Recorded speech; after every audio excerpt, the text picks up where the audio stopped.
எலியா நம்மை போல பாடுகள் உள்ள மனிதனாயிருந்தும் கருத்தாய் ஜெபித்து மழையை நிறுத்தினார்.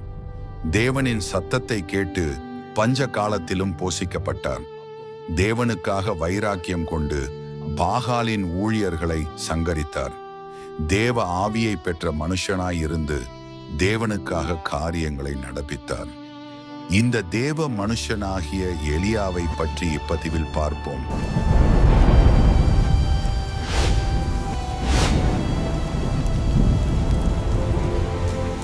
என் வாக்கின்படியே அன்றி இந்த வருஷங்களிலே பனியும் மழையும் பெய்யாதிருக்கும் என்று இஸ்ரவேலின் தேவனாகிய கர்த்தருக்கு முன்பாக நிற்கிற நான் அவருடைய ஜீவனை கொண்டு சொல்லுகிறேன்.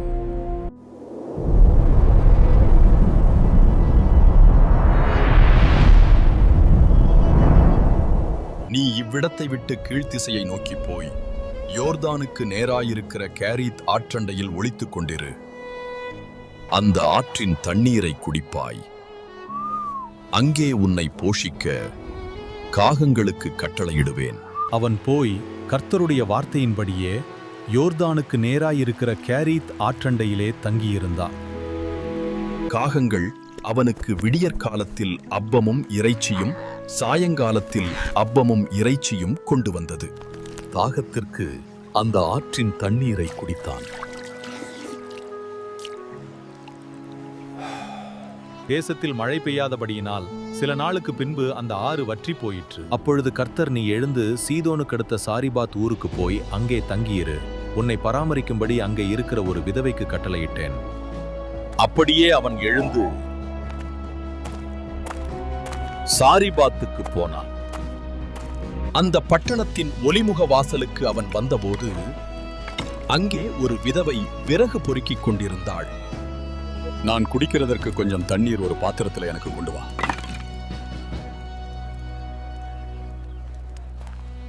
கொஞ்சம் அப்பமும் உன் கையில எனக்கு கொண்டு வா.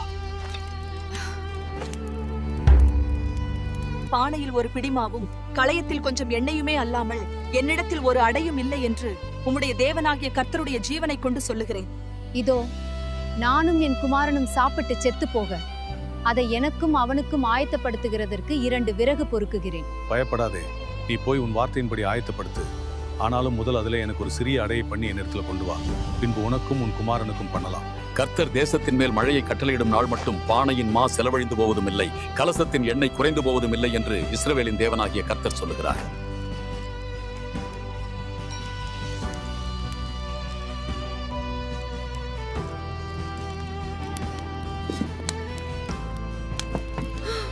ஜாடியில் உள்ள மாவும் எண்ணெயும் குறையவில்லை.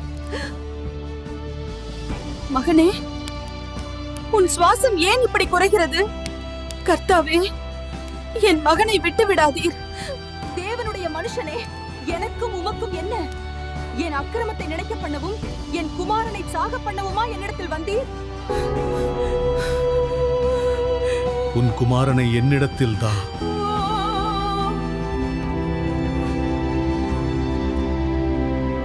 என் தேவனாகிய கர்த்தாவே, நான் தங்கியிருக்க இடம் கொடுத்த இந்த விதவையின் மகனை சாக பண்ணினதினால் அவளுக்கு துக்கத்தை வருவித்தீரோ?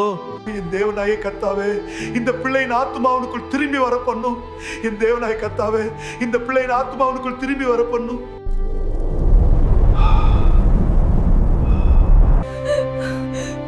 உன் பிள்ளை உயிரோடு இருக்கிறான்.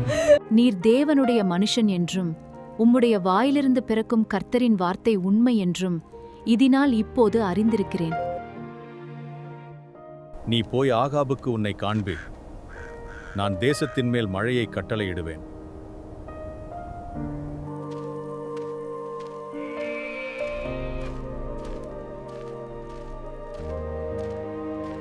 ஓபதியாவை என்னிடத்தில் அழைத்து வாருங்கள்.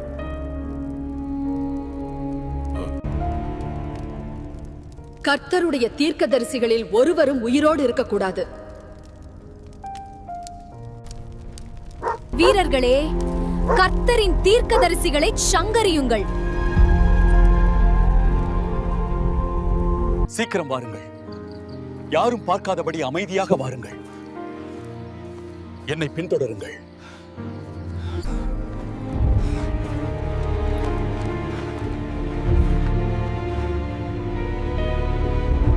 விரைவாக பிரிந்து 250 பேர் கொண்ட குழுக்களாக உள்ளே செல்லுங்கள்.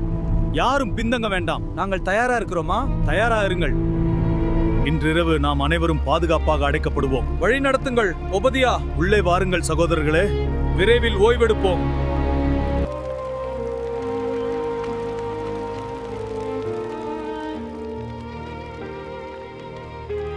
இதை பகிர்ந்து உண்ணுங்கள்.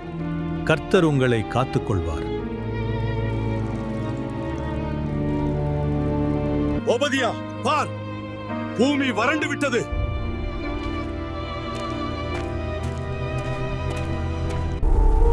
நீ தேசத்தில் இருக்கிற எல்லா நீரூற்றுகளிடத்திலும் எல்லா ஆறுகளிடத்திலும் போ.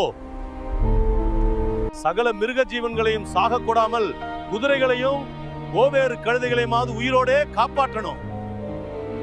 எங்காவது புல்லகப்படுமான்னு பார்.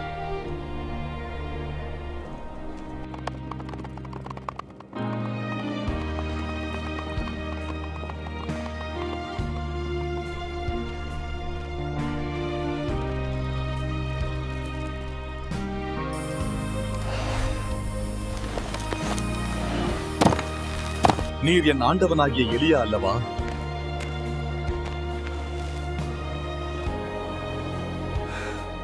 அவன் நான் தான். நீ போய் இதோ எலியா வந்திருக்கிறான் என்று உன் ஆண்டவனுக்கு சொல். நான் உம்முடைய சொற்படி போய் ஆகாவிடம் சொன்னபின் கர்த்தருடைய ஆவி உம்மை எனக்கு தெரியாத இடத்துக்கு கொண்டு போனால் அவன் என்னை கொன்று விடுவானே. சேனைகளின் கர்த்தருடைய ஜீவனை கொண்டு சொல்கிறேன், இன்று நான் ஆகாபுக்கு என்னை காண்பிப்பேன். என்னை காத்தருளும். நான் உம்முடைய சொற்படி செல்கிறேன். ஓபதியா, எதற்காக இவ்வளவு அவசரம்? அரசே, நான் எலியாவை கண்டேன். அவர் உம்மை காண வருகிறார். எலியாவா? இன்றே அந்த எலியாவை சந்திப்பேன். இந்த தேசத்தின் துன்பத்துக்கு காரணம் அவன்தான். இஸ்ரவேலை கலங்க பண்ணுகிறவன் நீ அல்லவா? எலியா? நான் அல்ல.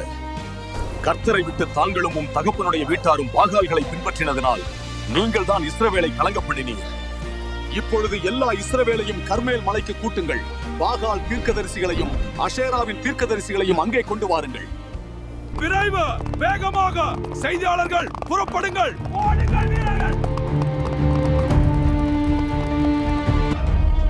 இது அரசரின் கட்டளை. அனைவரும் கர்மேல் பர்வதத்துக்கு வாருங்கள். என்ன நடக்க போகுது? கர்த்தரின் தீர்ப்பு வருமோ? அங்க போங்கள். மேலே கூட. எவ்வளவு காலம் 2 மனதோடு தடுமாற போகிறீர்கள்? பாகால் தேவனாயிருந்தால் அவனை பின்பற்றுங்கள். இன்று தெரிந்து கொள்ளுங்கள் யார் உண்மையான தேவன் என்று. கர்த்தரின் தீர்க்கதரிசிகளில் மீதம் இருக்கிறவன் நான் ஒருவன்தான். பாகாலின் தீர்க்கதரிசிகளோ 450 பேர். போதும் 2 காளைகளை எங்களிடத்தில் கொண்டு வரட்டும். ஒரு காளையை அவர்கள் தெரிந்தெடுத்துக் கொண்டு அதை சந்து சந்தாக துண்டித்து நெருப்பு போடாமல் விறகுகளின் மேல் வைக்க கடவர்கள். நான் மற்ற காளையை அப்படியே செய்து நெருப்பு போடாமல் விறகுகளின் மேல் வைப்பேன். நாம் பலிபீடங்களை அமைப்போம். அக்கினியினால் பதிலளிக்கும் கடவுளே உண்மையான கடவுள். உங்கள் கடவுளை அழையுங்கள். நீங்கள் உங்கள் தேவனுடைய நாமத்தை சொல்லி கூப்பிடுங்கள். நான் கர்த்தருடைய நாமத்தை சொல்லி கூப்பிடுவேன்.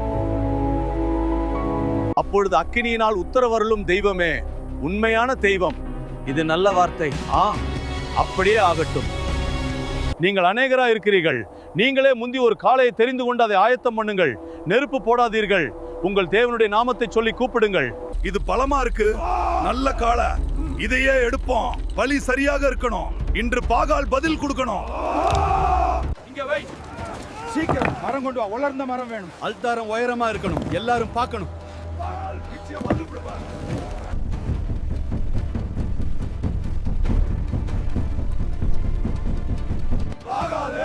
பதில் சொல். அக்கினி அனுப்பு.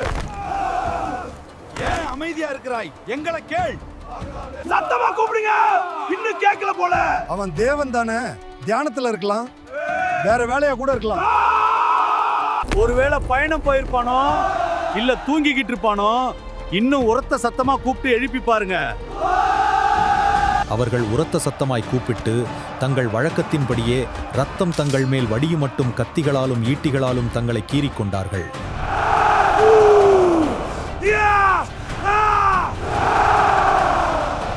என்கிட்ட வாருங்கள்.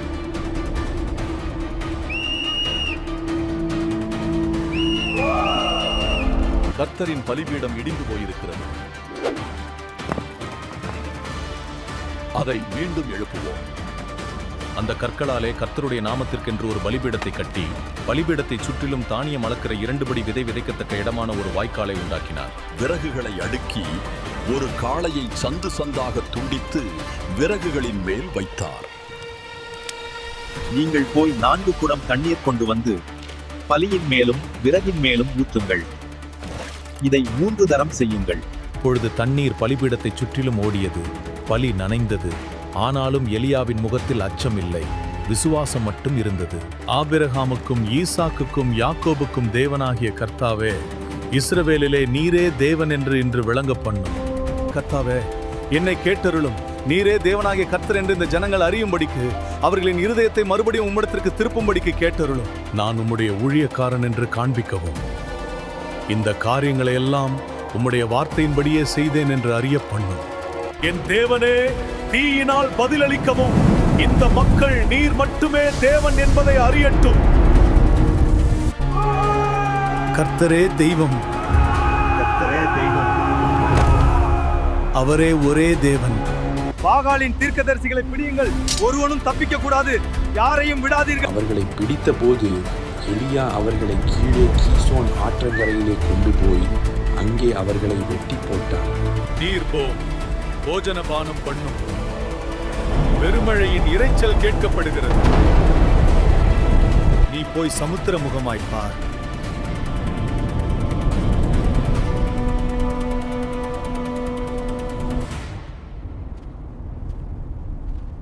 ஆண்டவனே, கடல் அமைதியாக இருக்கிறது. நீ இன்னும் 7 தரம் போய் பார். இதோ சமுத்திரத்திலிருந்து ஒரு மனுஷனுடைய உள்ளங்கை அத்தனை சிறிய மேகம் எழும்புகிறது. நீ போய் ஆகாபை நோக்கி, மழை உம்மை தடை செய்யாதபடிக்கு ரதத்தை பூட்டி போய்விடும் என்று சொல்.